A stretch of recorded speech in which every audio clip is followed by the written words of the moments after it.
Bismillahirrahmanirrahim. Assalamualaikum warahmatullahi wabarakatuh. Saudara sekalian, sekarang saya ada di studio koleksi Bung Karno. Ya, dalam kesempatan ini saya banyak berpikir, kalau kita melihat sekarang ini situasi dan kondisinya, kita mempunyai satu dasar negara Pancasila yang luar biasa hebatnya sebenarnya.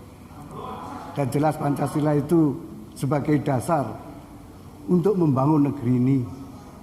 Tetapi dari sisi sila-silanya saja kita melihat kita tidak begitu serius untuk memahaminya. Sehingga muncullah pemahaman-pemahaman yang akhirnya diimplementasinya tidak sesuai dengan yang kehendaki Pancasila. Kalau saya bicara Pancasila, maksud saya Pancasila yang dipidatokan Bung Karno 1 Juni 1945 di depan sidang BPUPKI yang dipimpin oleh Dr. Rajiman Widyodiningrat. Jadi dari sila-sila itu khususnya untuk sila ketuhanan yang Maha Esa, yang dimaksud Bung Karno begini. Pertama, prinsip pertamanya bahwa prinsip Indonesia merdeka itu harus bertakwa kepada Tuhan yang Maha Esa. Oleh sebab itu Bung Karno menandaskan, marilah kita semua bertuhan. Lantas beliau mengatakan prinsip yang keduanya, hendaknya negara Indonesia satu negara yang tiap-tiap orangnya dapat menyembah Tuhannya dengan cara yang leluasa. Sehingga jauh hari Bung Karno sangat menghormati kaitan manusia untuk menyembah Tuhannya itu betul-betul itu hak asasi yang harus dihormati. Oleh sebab itu tidak boleh ada paksaan sedikit pun dalam menyembah Tuhan. Biar mereka mencari dan menemukan Tuhannya. Yang beragama Islam, ya akan mengerjakan menyembah Tuhan sesuai dengan petunjuk dari Nabi Muhammad Rasulullah Sallallahu Alaihi Wasallam. Kalau dari saudara-saudara agama Nasrani sesuai dengan petunjuk Isa Al-Masih. Demikian juga yang beragama Hindu Buddha atau keyakinan lain, ya menyembah Tuhan sesuai dengan kitab-kitab yang ada padanya.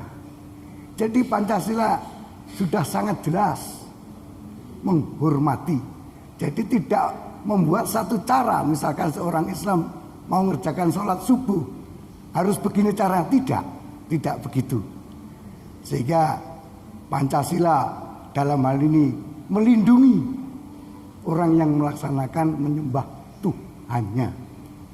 Prinsip yang ketiga, segenap rakyat Indonesia bertuhan dengan cara kebudayaan.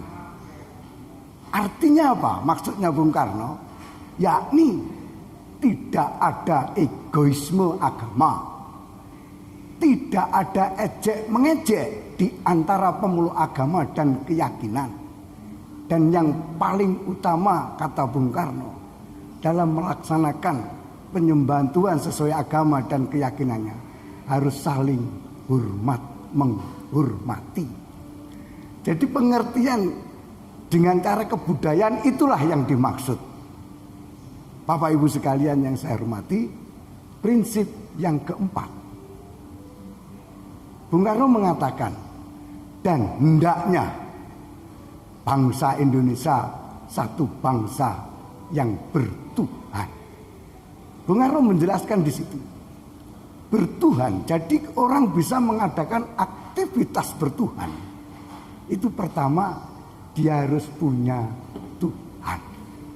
Inilah Bapak Ibu sekalian, sebenarnya yang dimaksud ketuhanan yang Maha Esa dalam Pancasila sesuai dengan pidato 1 Juni oleh Insinyur Soekarno didapat di dalam sidang BPUPKI. Oleh sebab itu ini akan masih berlanjut panjang untuk sila-sila berikutnya. Kurang lebihnya mohon maaf. Terima kasih. Assalamualaikum warahmatullahi wabarakatuh.